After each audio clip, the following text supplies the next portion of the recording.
நடக்காத ஒரு விஷயத்தை நான் எப்படி சார் ஒத்துக்க முடியும்? ஏய்,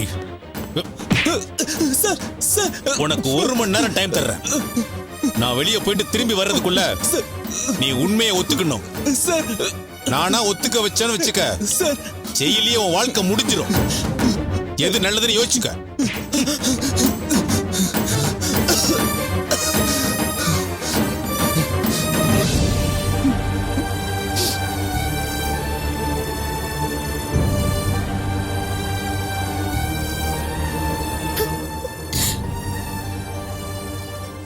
தப்பு பண்ணிட்டு என் பிள்ளைய தனியா அந்த வீட்டுக்கு அனுப்பி வச்சிருக்க கூடாது. கூட நானும் போயிருக்கணும். அழாத வேதா, இப்படிலாம் நடக்கும் நமக்கு தெரியுமா என்ன? மாமா, எனக்கு என்னமோ அருணோட கல்யாண விஷயத்துல நாம தப்பான முடிவு எடுத்துட்டோமோன்னு தோணுது.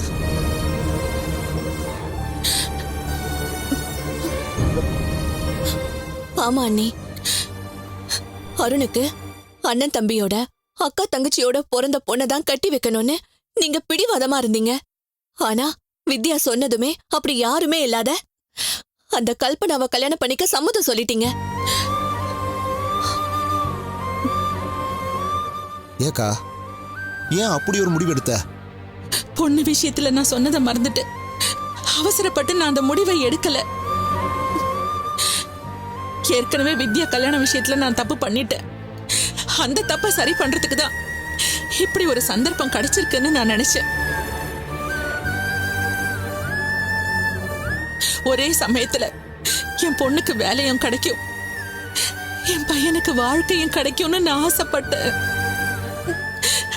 ஆனா அருணுக்கு இப்படி ஒரு நிலைமை வரும்னு நான் கனவுல கூட நினைச்சு பார்க்கலையே. சரி விடு வேதா, இப்படிலாம் நடக்கணும்னு விதி இருக்கு, நாம என்ன பண்ண முடியும்? நீ அழாத, அருண் நல்லபடியா வந்துருவான், நாம நம்புவோம்.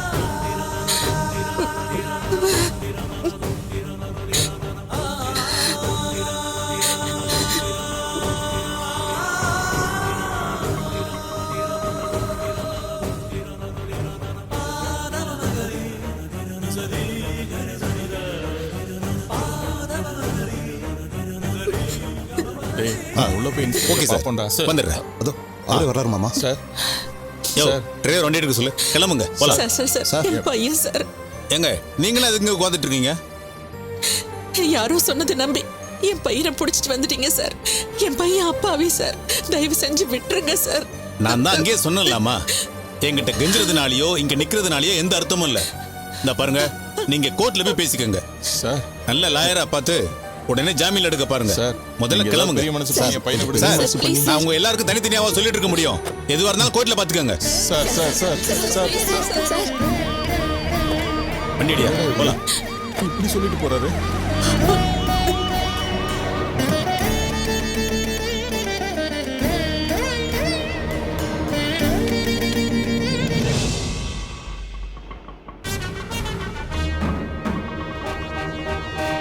சார் ஹெல்ப் பண்ணவா? இல்லை பரவாயில்ல. எவ்வளோச்சு? 100 ரூபா சார்.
கொண்டனா? கல்பனாவே நான் தான் அடிச்சனா? நாங்க வந்துட்டு போனது யாரா பார்த்திருப்பாங்களோ? ஜெயிலே லைஃப் முடிஞ்சிருமா?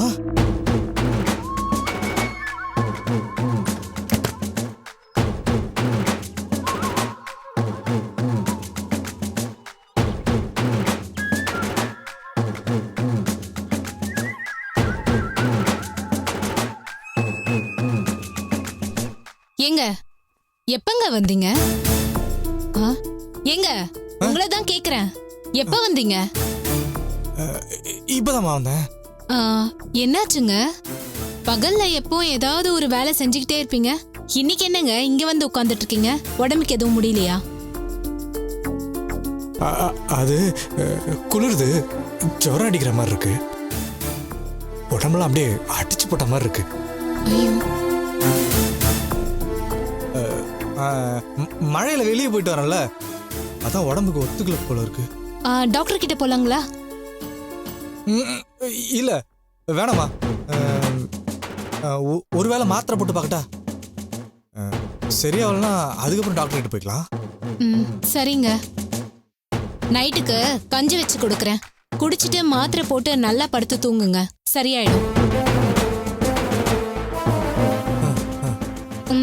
கோமதி, கஞ்சி வச்சுனா எனக்கு ரூம்க்கு எடுத்துட்டு வந்து கொடுத்துறியா? சரிங்க. யாருமா போன்ல? ரஞ்சிதா தாங்க. நீங்க ரெஸ்ட் எடுங்க, நான் பேசிட்டு வந்துடுறேன்.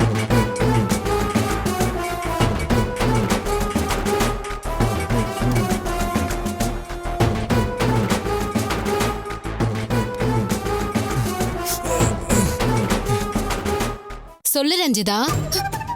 அக்கா,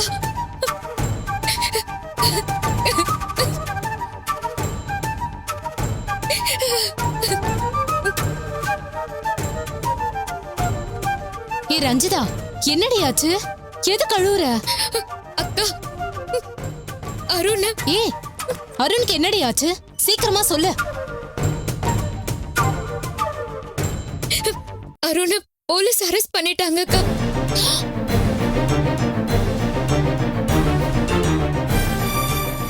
என்னடி சொல்ற? அருணை எதுக்காக அரெஸ்ட் பண்ணாங்க? அவரோட அக்கா மாமியார் இறந்துட்டாங்க அக்கா. அவங்க பொண்ணும் சாகுற நிலைமையில இருக்கா.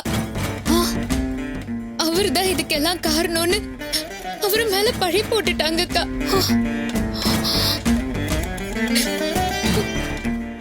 என்னடி என்னென்னமோ சொல்ற? ஐயோ, எனக்கு தலையை சுத்ததடி. அருண் குடும்பத்துக்கும் இப்ப அவங்களுக்கும் எந்த சம்பந்தமும் இல்லையேடி. அவர் ஏன் அவங்கள போய் பார்த்தாரு? அதெல்லாம் இப்ப பிரச்சனை இல்லக்கா. அவர் மேல எப்படியோ கொலைப்பழி விழுந்துருச்சு. அருண் இதை செஞ்சிருக்க மாட்டாருன்னு நானும் போலீஸ் கிட்ட எவ்வளவோ சொல்லிட்டேன். ஆனா அவங்க கேட்க மாட்டேங்கிறாங்க. எனக்கு ரொம்ப பயமா இருக்குக்கா. ஏய், நீ எதுக்கும் பயப்படாத. சந்தேகப்பட்டு புடிச்சிட்டு போயிருப்பாங்க, விசாரணை பண்ணிட்டு விட்டுருவாங்க. இல்லக்கா, அவர்தான் இந்த கொலைய பண்ணாருன்னு போலீஸ் ரொம்ப உறுதியா நம்புறாங்க. என்ன பண்றது, எனக்கு எங்க போறதுன்னு கூட தெரியலக்கா. எல்லாரும் இங்க அழுதுட்டே இருக்காங்க. என்னால எதுவுமே யோசிக்க முடியலக்கா. அருண் எப்படியாவது இங்க இருந்து மீட்டணும்க்கா. ஏய், அழாதடி. உங்க மாமாவுக்கு போலீஸ்ல யாரையோ பழக்கம்னு சொன்னாரு. அவர்கிட்ட நான் உடனே பேச சொல்றேன். நீ உங்க ஜிஎம் கிட்ட பேசி லாயர் யாரையாவது தெரியுமான்னு கேளு. நடந்ததை நினைச்சு இப்படி அழுதுட்டு இருக்கிறதுல ஒரு அர்த்தமும் இல்ல. அருணை வெளியே கொண்டு வரதுக்கு நாம ஏதாவது செஞ்சுதான் ஆகணும். நீ தைரியமா இரு, நான் திரும்ப உன்னை கூப்பிடுறேன்.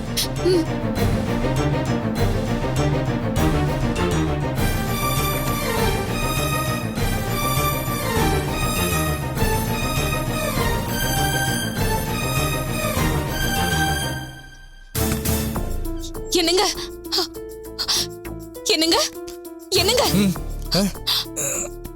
என்னாச்சு கோமதி? இப்பதான் படுக்கலான்னு வந்தேன். அருணை அரெஸ்ட் பண்ணிட்டாங்களாங்க. என்னமா சொல்ற?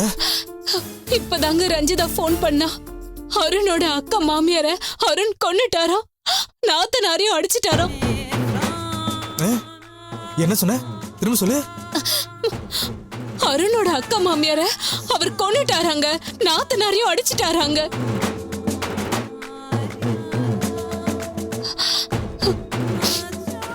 அடிச்சதுன்னா மாட்டிக்கிட்டது அவனா?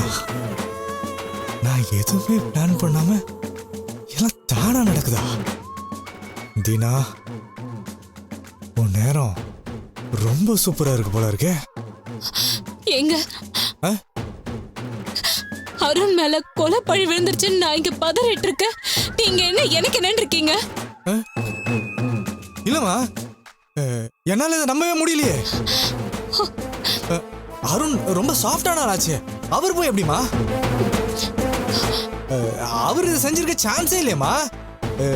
இதை வேற யாரும் செஞ்சுட்டு பழைய தூக்கி அவர் மேல போட்டிருக்காங்கம்மா. எனக்கும் அப்படிதாங்க தோணுது. ஆனா போலீஸ் அவர்தான் செஞ்சாருன்னு அடிச்சு பேசுறாங்களா? ரஞ்சிதா போன்ல கதறாங்க. அவளுக்கு என்னால ஆறுதல் சொல்லவே முடியலங்க. அவங்களுக்கு எப்படியாவது நாம ஹெல்ப் பண்ணணுங்க. உங்களுக்கு போலீஸ்ல யாரையோ தெரியும்னு சொன்னீங்களே, நீங்க அவங்க கிட்ட பேசுங்க.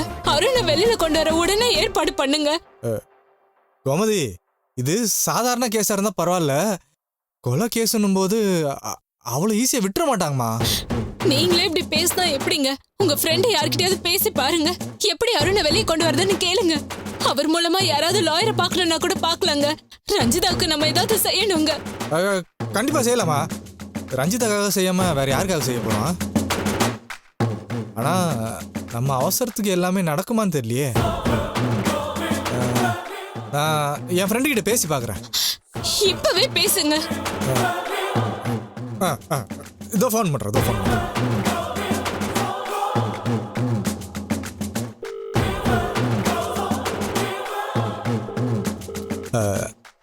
அம்மா, லைன் போகுது, ஆனா எடுக்க மாட்டேங்கிறான். மீட்டிங்ல இருக்கான்னு நினைக்கிறேன். மிஸ் கால் பார்த்தோன்னா அவனே கூப்பிடுவான். எங்க உங்களுக்கு லாயர் யாராவது தெரியுமா? எவ்வளவு பேருக்கு கோச்சிங் கொடுத்திருக்கீங்க? எவ்வளவு காலேஜ் போயிருக்கீங்க? லாயர்ஸ் கான்டாக்ட் கூட உங்களுக்கு எதுவுமே இல்லையா? கோமதி, சட்டுன்னு யாரும் எனக்கு ஞாபகத்துக்கு வரல. எனக்கு யோசிக்கிறதுக்கு கொஞ்சம் டைம் கொடுக்குறியா? நீ போயிட்டு கொஞ்சம் சுடு தண்ணி மட்டும் எடுத்துட்டு வரியா? தொண்டெல்லாம் ஒரு மாதிரி இருக்கு. சரிங்க.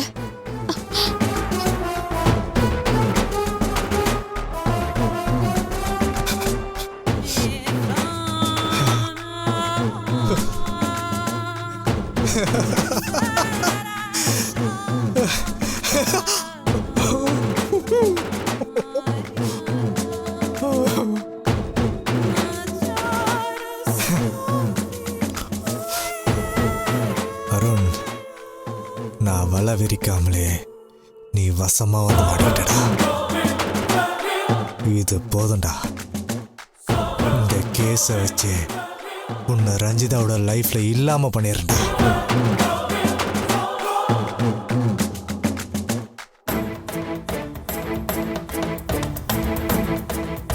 பாலா, எங்கடா இருக்க? அப்படியா?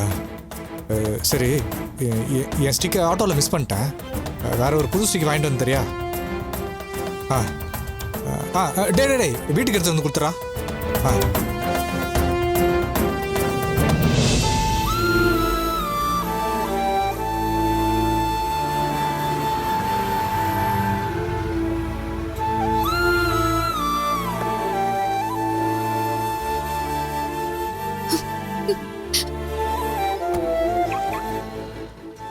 ரஞ்சிதா, சார் சார் போன்ல நீ விஷயத்த சொன்னதும் எனக்கு ஒண்ணுமே புரியலமா. அவன் அக்கா இன்லாஸோட பிரச்சனை இருக்குன்னு எனக்கு தெரியும். ஆனா அவன் மேல இப்படி ஒரு கொலைப்பழி நான் சத்தியமா எதிர்பார்க்கல. கற்பனை கூட பண்ணாத விஷயம் நிஜத்தில் நடக்கும்போது ரொம்ப ஷாக்கிங்கா இருக்குமா. எப்படிமா, எப்படி இதெல்லாம் நடந்தது? அவன் எப்படி இதுல மாட்டினான்?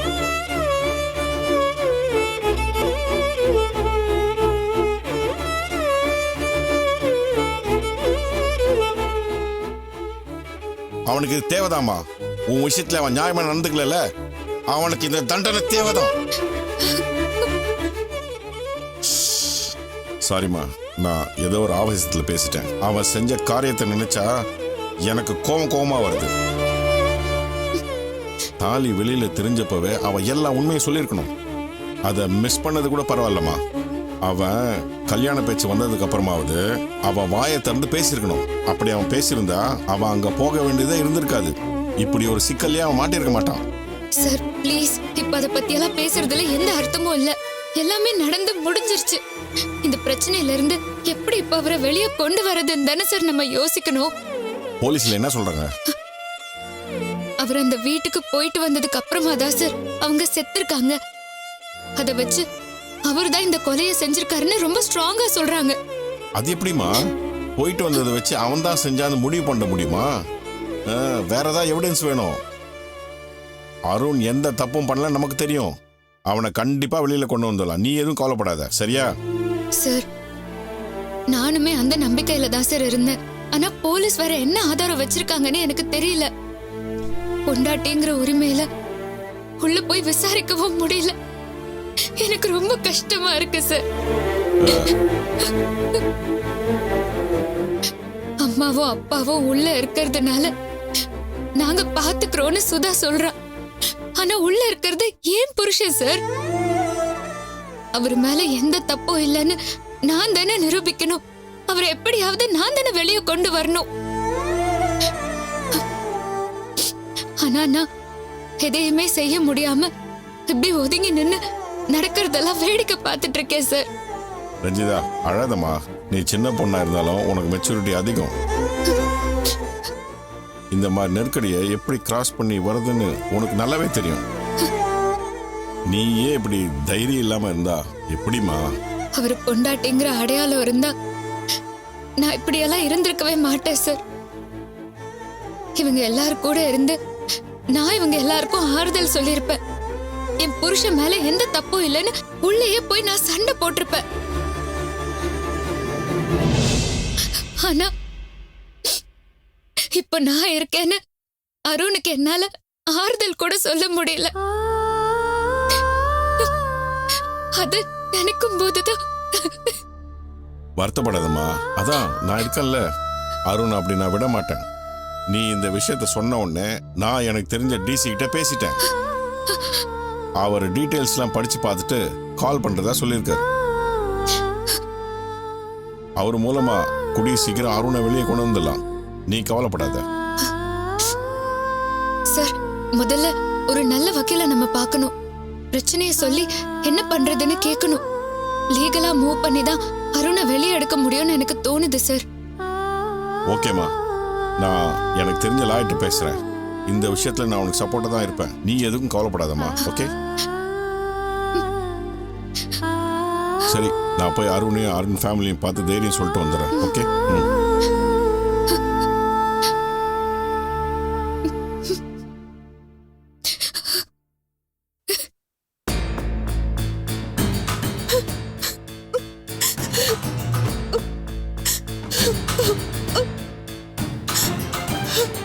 வித்யா, இப்படியே எவ்வளவு நேரம் அழுதுட்டு இருக்க போறீங்க? Control your self. என்னால முடியல சார். நாங்க 3 சிஸ்டர்ஸ். அருண் ஒரே பையன். எல்லாருக்குமே அவன் ரொம்ப ஸ்பெஷல் சார். அவன் இவ்வளவு பெரிய சிக்கல்ல இருப்பான்னு நான் நினைச்சு கூட பார்க்கல சார். நான் பண்ண கொலைக்கு அவன் தொக்கா வந்து மாட்டுவான்னு நான் கூட நினைச்சு பார்க்கல. என் பிளான்லயே இல்லாத ட்விஸ்ட் அது. சார், போலீஸ் அவனை அரெஸ்ட் பண்ணி லாக்அப்ல வச்சிருக்காங்க. அவன் அந்த நிலைமையில எங்களால பார்க்க முடியல சார். அம்மாவும் அப்பாவும் ரொம்ப உடைஞ்சிட்டாங்க சார். அம்மா அவனை நினைச்சு அழுதுட்டே இருக்காங்க. சுத்தமா அவங்கள தேர்த்தவே முடியல சார். பையன் மேல இந்த மாதிரி ஒரு கொலைப்பழி விழுந்தா யாரால தான் தாங்க முடியும்? அதுவும் உங்க அம்மா அருண் மேல உயிரை வச்சிருக்கிறதா சொன்னீங்கல்ல, அவங்களுக்கு இது பெரிய ஷாக்கா தான் இருக்கும். அவங்க ஹெல்த் கண்டிஷன் ஏதோ சரியில்லைன்னு சொன்னீங்களே, பாத்துங்க. பையனை பத்தி கவலைப்பட்டு அவங்களுக்கு ஏதாவது ஒன்று ஆயிட போகுது. கொஞ்சம் கேர்ஃபுல்லா பாத்துக்குங்க. என் தம்பியை நினைச்சு அழறதா இல்ல அம்மாவை நினைச்சு கவலைப்படுறதான்னு எனக்கு புரியல சார். எங்க அம்மாக்கு சீரியஸா அது ஆகிறதுக்குள்ள என் தம்பியை வெளியே கொண்டு வரணும் சார். அதுக்கு நீங்க தான் சார் ஹெல்ப் பண்ணணும். அப்பாக்கும் அம்மாக்கும் பெருசா யாரையும் தெரியாது சார். போலீஸ்ல உங்களுக்கு நிறைய பழக்கம் இருக்குல்ல. யார்கிட்டயாவது பேசி எப்படியாவது அருண் இந்த பிரச்சனையில இருந்து காப்பாத்துங்க சார், ப்ளீஸ். வித்யா, என்ன இதெல்லாம்? என்கிட்ட நீங்க இப்படிலாம் கெஞ்சணுமா? உங்களுக்கு ஒரு பிரச்சனை நான் வேடிக்கை பார்த்துட்டா இருப்பேன். சொல்லுங்க. நியாயமா பார்த்தா உங்க தம்பி மேல கொலைப்பழி விழுந்ததுக்கு நானும் ஒரு காரணம் இல்ல, நான் மட்டும்தான் காரணம். வித்யா,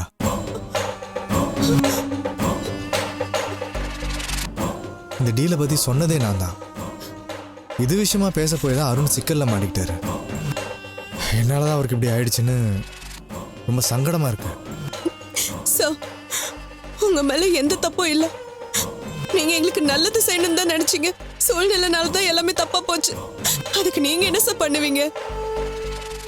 இல்லை வித்யா, என்னால் அப்படி சமாதானப்படுத்திக்க முடியல. இது என்னால் வந்த கஷ்டம். இதை சரி செய்ய வேண்டிய பொறுப்பு என்னோட தான். நீங்கள் ஃபோனில் விஷயத்த சொன்னதுமே நான் பாலாஜி கிட்ட பேசிட்டேன். கேஸ் டீட்டெயிலை விசாரிச்சுட்டு அவனை கூப்பிட்றேன்னு சொல்லியிருக்கான். லீகலாக இதை எப்படி ப்ரொசீட் பண்ணுறதுன்னு அவன் நம்மளை கைட் பண்ணுவான். யூ டோன்ட் வரி, கவலைப்படாதீங்க.